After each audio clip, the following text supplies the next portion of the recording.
Barnes & Noble Movies and Music Locations, and BN.com.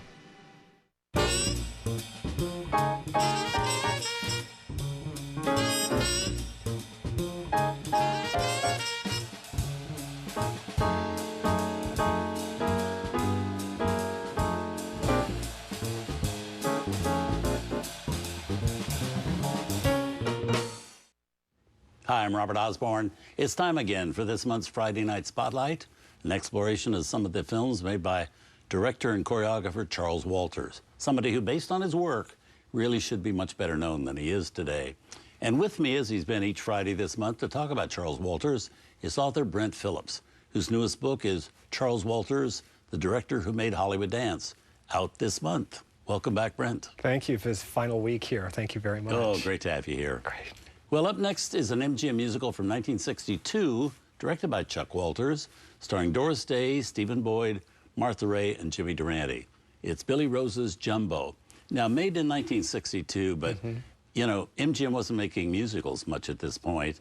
Why Jumbo in 1962? Jumbo basically was done at a time because there had been another regime that was put into place at MGM, and this one thankfully said, we need to get back to doing family films. And really the only studio in the early 60s that was concentrating on this audience was the Walt Disney Studio. Right. And so basically bringing in Jumbo and bringing it out to the public was a way of, once again, trying to create something for the family at a time that there were films that were being made like Suddenly Last Summer and Cat on a Hot Tin Roof and, you know, all of the other sort of more salacious films that were drawing movie audiences to it, but there really was, the family audience was being left out. And Jumbo's a property they'd had for years, right? Decades. Decades, and we're going to do, and it got postponed, and always with Jimmy Durante attached to it. Well, he had done the Broadway production back Jumbo, in the old Hippodrome. The old Hippodrome, yes, back in 1935.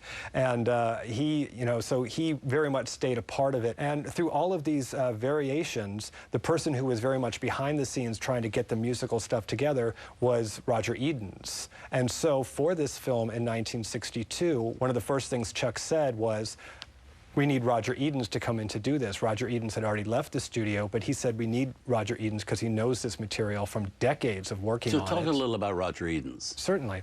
Roger Edens was basically the man probably who gave Arthur Freed his taste. He was a musical arranger and the supervisor of music at MGM starting back in the 1930s. Then you go through all of the Arthur Freed musicals, starting with, you know, back to Meet Me in St. Louis, through An American in Paris, through Singing in the Rain. All of these things had Roger Edens' fingerprints all over them. And so here is this one person who, again, not too many people know about, except for the people working at MGM, and how wonderful he was, that he basically was the taste of the Arthur Freed unit for so many years. This was also a return to musicals for Doris Day, who hadn't done a musical for many years. Yes, it had been almost half a decade since she had done one. It had also been 6 years since Charles Walters had done one. It had not been since 1956 with High Society that he had done a musical.